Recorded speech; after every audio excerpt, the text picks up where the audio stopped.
और आज लेकिन सुशील केडिया जी जुड़े हैं तो उनसे समझते हैं कि इस समय मार्केट में क्या होने के साइंस हैं। Sushil ji good morning. Good morning. कल मैं भी नहीं था और आपको थोड़ा सा मिस किया हमने। मार्केट में आज अच्छी तेज़ी है, करीब करीब 130 पॉइंट की निफ्टी में। क्या एक ये साइन बन रहा है कि ग्लोबल मार्केट में एक जो टैरिफ्स हैं उनके इम्पोजिशन के साथ एक finally event based market bottom बनाए? जो सपोजिटली नेगेटिव इवेंट है उसके बेस पर आज मार्केट ने एक बॉटम बनाया, ये पॉसिबिलिटी है क्या 22,000 के आसपास?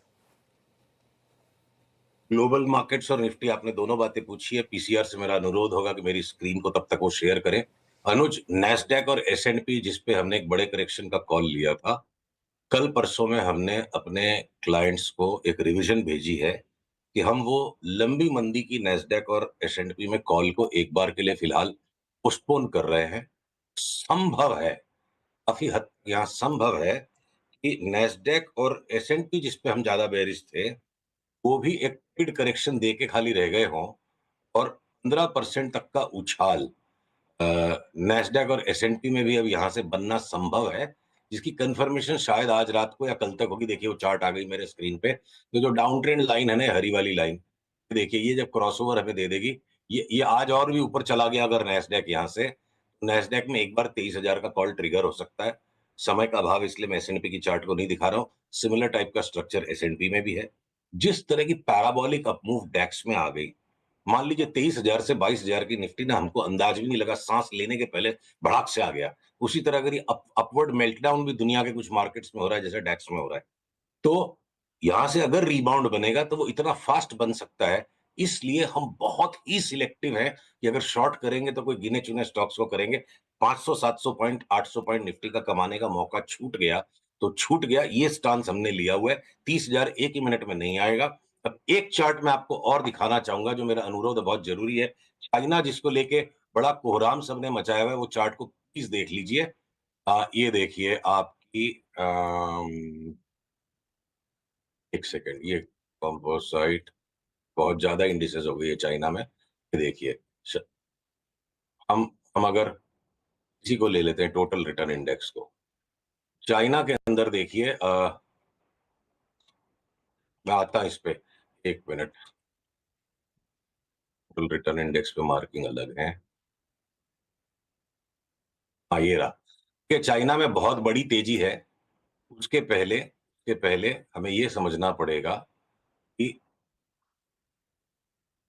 ये जो ट्रायंगुलर पैटर्न रन अराउंड कर रहा है चाइना में, इसका एक अपवाद मुझे दिखता है कि 2025 में चाइना 3700 के ऊपर जाए बिना वापस 2500 आए, और उसके बाद 2026 में 5,000, 5,500, 6,000 तक जा सकता है।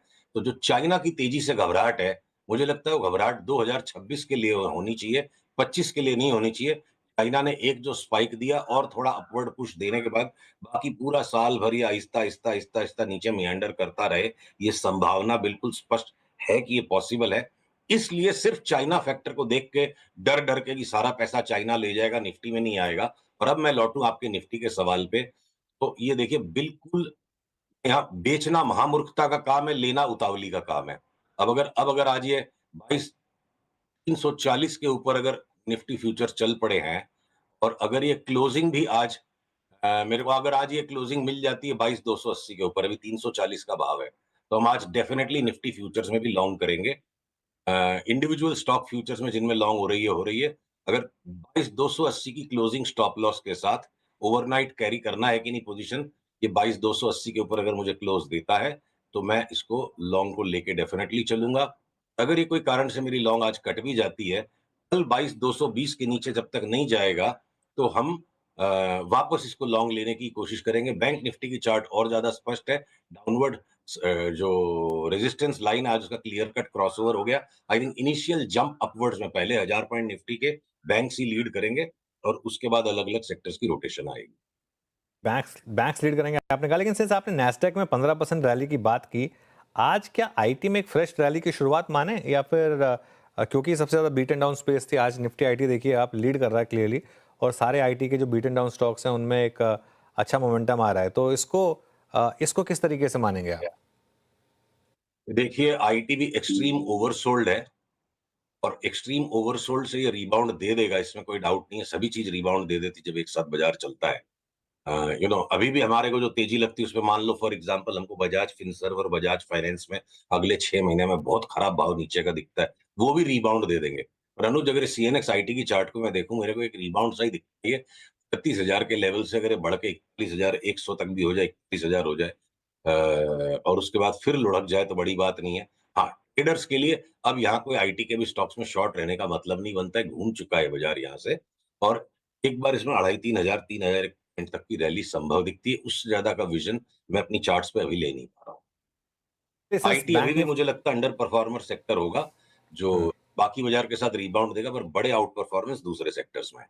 बैंक निफ्टी की बात करते हैं, सिंस आपने एक सिर्फ एक कर्सरी तौर पर कहा कि जो अगली निफ्टी की पहली 1000 पॉइंट की रैली है उसको बैंक निफ्टी लीड करेगा, तो अगर निफ्टी में 1000 पॉइंट की रैली हुई तो बैंक निफ्टी कहां तक जाएगा फिर? बैंक निफ्टी देखिए, सीधी सीधी बात है, 2,500 पॉइंट तो बैंक निफ्टी का धर्म बनता है बढ़ना। और मैं आपको लेवल दे दूं, बैंक निफ्टी के फ्यूचर्स पे चलते हैं हम। एक मिनट।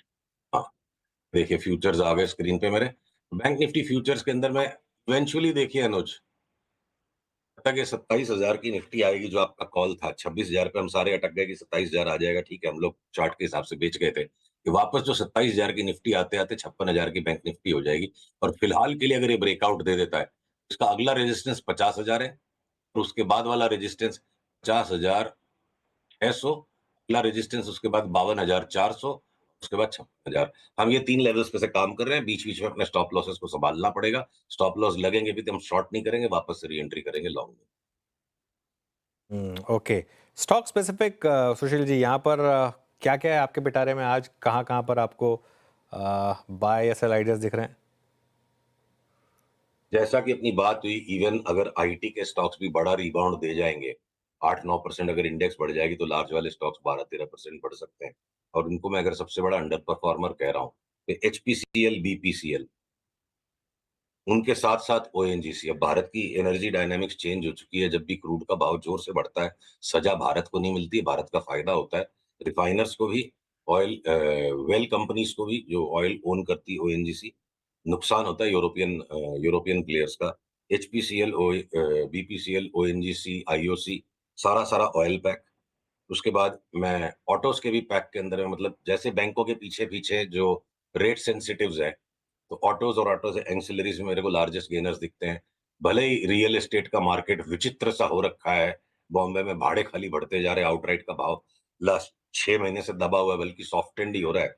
सारी की सारी रियल एस्टेट कंपनीज मेरे को लगता है डबल से 2.5 हो जाए। और अब इतनी ज्यादा करेक्शन डीपली हो चुकी है कि लॉन्ग रन में अगर हम सन फार्मा और डॉक्टर रेड्डीज में कोई मेगा रिटर्न्स नहीं देख रहे हैं, या हिंदुस्तान लीवर ने लास्ट 5 साल में रिटर्न नहीं दी, तो ये हिंदुस्तान लीवर भी यहाँ से 40-50% उछल जाएगा। और सन फार्मा और डॉक्टर रेड्डी जैसे स्टॉक्स भी 25% बढ़ सकते हैं। तो आईटी लास्ट चॉइस है। उसके अलावा अब तो पूरा बाजार ही इतना करेक्टेड हो चुका है कि अनुस टाइम टू टाइम हर एक चीज पे बाई आएंगे। इंडसइंड बैंक की चार्ट में अगर लॉन्ग टर्म नरमी दिखती है, और लॉन्ग टर्म नरमी में भी ये 25% बढ़ जाए, और स्टेट बैंक ऑफ इंडिया भी साथ साथ 25 बढ़े, और 25% बढ़ने के बाद स्टेट बैंक ऑफ इंडिया में कॉल आ जाए कि और 20% बढ़ेगा, तो टुकड़े टुकड़े में बाजार को देखना पड़ेगा। एक बार यहाँ से बाजार को घूम करके ऊपर का रुख पकड़ने देते हैं, अपट्रेंड को इन प्लेस आने देते हैं, और उसके बाद नेक्स्ट सप्ताह थोड़ा और डिटेल में दिमाग लगाएंगे कि किस चीज में बेहतरीन मूवमेंट नजर आ रही है। ओके। अच्छा सुशील जी, ये दो तीन स्टॉक्स जिन्होंने इस पूरे कोलैप्स होते हुए बाजार में अपनी स्ट्रेंथ को बहुत अच्छी तरीके से कायम रखा था, उसमें थी कुछ NBFCs, Bajaj Finance, Bajaj Finserv, Chola. यहाँ पे आपका टेक क्या है इस वक्त? दोनों बजाज स्टॉक्स अगले कुछ दिनों में 4-5% का रीबाउंड आने पर, अगर हमें शॉर्ट सेल सिग्नल मिलेंगे तो हम उनको बेचेंगे। इनमें भी बहुत गहरा करेक्शन बाकी है, जो करेक्शन में इन्होंने हिस्सा ही नहीं लिया। मतलब बजाज अगर लोन देने का बिजनेस कर रहा है तो उसमें कोई खास बात हो गई ऐसा नहीं है। ठीक है, इंडेक्स के डाउनसाइड को दोनों ने डैम्पेन किया था, स्टैटिस्टिकल ट्रेड है। 2-4 दिन की निफ्टी की रैली में अगर इन दोनों को थोड़ी सी रिबाउंड रिलीफ मिलती है तो हम उसके बाद शॉर्ट सेलिंग के लिए वेट करेंगे। और श्रीराम फाइनेंस में थोड़ी सी जगह है अभी और ऊपर, बहुत स्मूथ मूवमेंट नहीं है। फाइनेंशियल्स में जो नाम हमें बहुत पसंद है, सीडीएसएल, सीधे सीधे डिलीवरी उठाओ 40-50% की चाल के लिए खेलेंगे। ब्रोकिंग के स्टॉक्स 30 से 40% की चाल के लिए हम खेलेंगे। इंश्योरेंस के स्टॉक्स में स्मूथ स्ट्रेट फॉरवर्ड चाल है। एनबीएफसीज में माजरा थोड़ा सा मिक्स्ड अप है। गोल्ड फाइनेंस कंपनीज में हो सकता है बड़ा धक्का भी लग जाए, तो हम थोड़ा एनबीएफसी से परहेज रखेंगे। पैसे और दिमाग लिमिटेड ही है। Small finance banks, public sector banks, Bob, PNB, SBI और कुछ छोटे वाले प्राइवेट सेक्टर बैंक्स, तो एनबीएफसी की चार्ट्स में भी वो मजा नहीं है, बहुत स्पष्टता नहीं है, पैसे और दिमाग भी लिमिटेड है, तो हम एनबीएफसी को थोड़ा अवॉइड में रख रहे हैं। और मौके पे हम टाइम टू टाइम हेजिंग के लिए या डाउनसाइड कैप्चर करने के लिए जो आया ही नहीं है, हम बजाज ट्विंस को शॉर्ट सेल कैटेगरी में रखेंगे, लॉन्ग पार्टिसिपेशन नहीं करेंगे। ओके, ठीक है, चलिए अब यहाँ पे हो गई बात B2 की।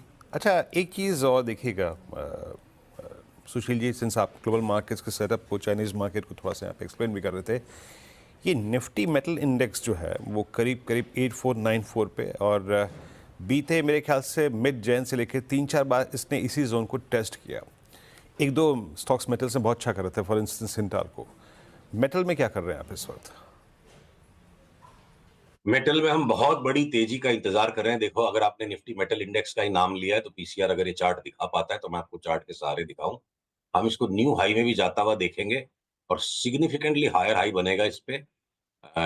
मेटल्स में अब एक साथ सारे स्टॉक्स के पार्टिसिपेट करने का टाइम आ जाएगा। बेस मेटल्स और आयरन एंड स्टील दोनों का। मुझे संयम रखने वाले के लिए लास्ट क्वार्टर ऑफ 2025 तक में अगर 8,500 वाली निफ्टी मेटल इंडेक्स 11,500 हो जाती तो कोई बड़ी बात नहीं लगती है। हमारे एक्सपेक्टेड पाथ ऑफ मूवमेंट है, ब्रेकआउट अभी तक आया नहीं है। जिंदल स्टेनलेस, जेएसडब्ल्यू एनर्जी, ये हमारी स्टील में टॉप पिक्स होंगी अपार्ट फ्रॉम सेल। सेल हमें लगता है 3 बैगर हो जाएगा, एनएमडीसी स्टील 3 बैगर हो जाएगा। मैं देखिए, एक चीज बहुत जरूरी है, हम जो टेक्निकल बेसिस पर काम करते हैं और बहुत सारी रिटेल पब्लिक अगर ये सोचती है कि हमने इनको लेके ही हम बैठ गए, ये हमारी तैयारी की जब बाई आएगा तब हम लेंगे। तो लोगों से अनुरोध है, जब प्रॉपर बाई सिग्नल आएगा और हम उसका अपडेट करेंगे तब लेना है। लेने की तैयारी और सौदा करके बैठ गए अलग बात है। तो चूंकि वहां पे इतनी बड़ी अपसाइड मूव हमें दिखती है, इसलिए हमने लास्ट के 700-800 पॉइंट में शॉर्ट पार्टिसिपेशन नहीं किया है। तो ये भी ओके, चलिए। सिग्नल्स को देखने के बाद इनको लिया जाएगा। सारे स्टील के स्टॉक्स, तो छोटे वाले फेवरेट, छोटे वाले एल्यूमिनियम के स्टॉक, आपके सांडूर मैंगनीज हो गया या एमओआईएल हो गया, ये मैंगनीज वाले स्टॉक्स मेरे को लगता है मेटल्स के स्टॉक में मतलब अंधाधुंध पैसा बनेगा 2025 में। ओके, चलिए आखिरी सवाल, कोई रॉकेट कॉल है इस समय कोई स्टॉक्स पर, क्योंकि इतने बीटन डाउन स्टॉक्स हैं। एक अनुरोध है अनुज, इतने सारे रॉकेट्स हम आपके साथ शेयर करेंगे अगले 2 से 3 महीने में, उनको पहले सुरसुरी होके थोड़ी सी ना रॉकेट के पीछे जो उसकी रस्सी लगी होती है उसको थोड़ा सुलगने दीजिए, अप ट्रेंड को आने दीजिए। तो पहले से मैं उसको प्रीएम्प्ट करने में ना कुछ लोगों को चोट लग जाने से फिर वो दुख मिलता है लोगों को, तो मैं थोड़ा परहेज रखना चाहूंगा। एक बार पक्का रिवर्सल आने दो, क्या पता नेक्स्ट वीक से उसके बाद वाले वीक से हर वीक 2-2, 3-3 रॉकेट्स पर डिस्कशन शुरू हो। इतना दब गया है बाजार, सब कुछ इतना पिट चुका है, एकदम से एक नई फ्रेश मूव जब आएगी उसके बाद शुरू को होने दीजिए। अगले मंगलवार से हम हो सकता है रॉकेट पे रॉकेट ही बात करेंगे। आज परहेज रखना चाहूंगा रॉकेट से। चलिए, अगले मंगलवार से फिर उसकी शुरुआत करेंगे। सुशील जी, बहुत बहुत शुक्रिया आज हमारे साथ जुड़ने के लिए और इन सब टॉपिक्स पर बात करने के लिए। क्विकली चलते हैं